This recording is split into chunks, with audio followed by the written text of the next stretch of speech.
Hey everyone, and welcome. Today we're going to tackle a classic home DIY job, replacing a Yale lock. You know, the one often called a night latch. It's probably one of the most common locks you'll find on front doors across the UK. And honestly, by the time we're done here, you'll know exactly how to get it done yourself, nice and secure. So let me guess, you're probably here because you've had that moment, right? Standing at your front door, jiggling the key, or maybe just feeling that little nagging doubt. Is this thing really secure anymore? Well, that feeling is exactly why learning how to do this yourself is such a brilliant skill to have. So first things first, let's talk about the why. What are the signs that tell you, yep, it's time for a new lock? Because, it's not always about it being completely busted. And before we jump right into the reasons, let's just make sure we're all on the same page. This is the fellow we're talking about, the Yale lock, or night latch. It's super common, which is actually great news for us, because it means swapping one out is a pretty straightforward, well-practiced job. The reasons can be pretty obvious, like you've lost a set of keys, or worse, they've been stolen. But it could also just be simple wear and tear. The key feels a bit stiff, or the latch doesn't click into place with that satisfying thunk anymore. Or hey, maybe you're just looking to upgrade your security for some extra peace of mind. All great reasons. All right, so you've made the call. Time for a change. Now, the absolute key to making this a smooth, stress-free job is getting your prep done right. So let's have a look at the tools you're going to want to have ready to go.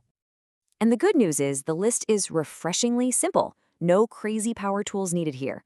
You just need a basic screwdriver set, your shiny new lock kit, a tape measure or a ruler, a pencil, and here's a little pro tip for you, some graphite lubricant. It makes for a super smooth operation. Just having these few things laid out will make the whole thing a total breeze. Okay, it's time to get into the heart of it. We've broken the whole thing down into 5 really clear, manageable steps. Let's do this. First up, we gotta get that old lock off. You'll see a couple of screws on the inside part of the lock, the case. Go ahead and remove those, and the case should just pull away. Then you'll unscrew the mounting plate that holds the outside cylinder in place. A good tip, keep all the old screws in a little pot just so you have them as a reference. Okay, now I need you to pay close attention because this step is super, super important. Once you have the old cylinder out, take a look at the new one. See that flat metal bar sticking out the back? That's the tail bar. It's what connects the key on the outside to the lock on the inside, and getting its length just right is everything. And here it is, the magic number.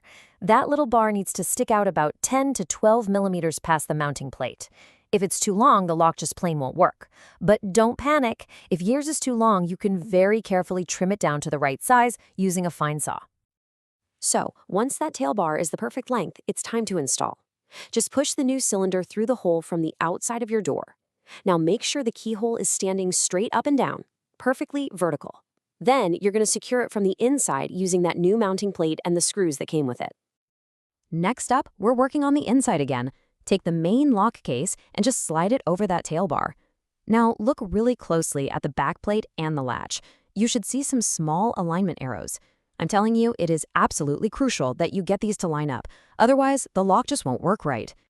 And here we are, the most satisfying step of all, the final check. Before you go and tighten those screws all the way, you have to test everything. Seriously, use the key from the outside. Use the latch from the inside.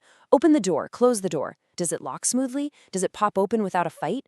If not, no big deal. Just loosen the screws a bit, wiggle the case, and try again until it feels absolutely perfect. But listen, what if things don't go perfectly? Even with the best guide in the world, sometimes you hit a little snag.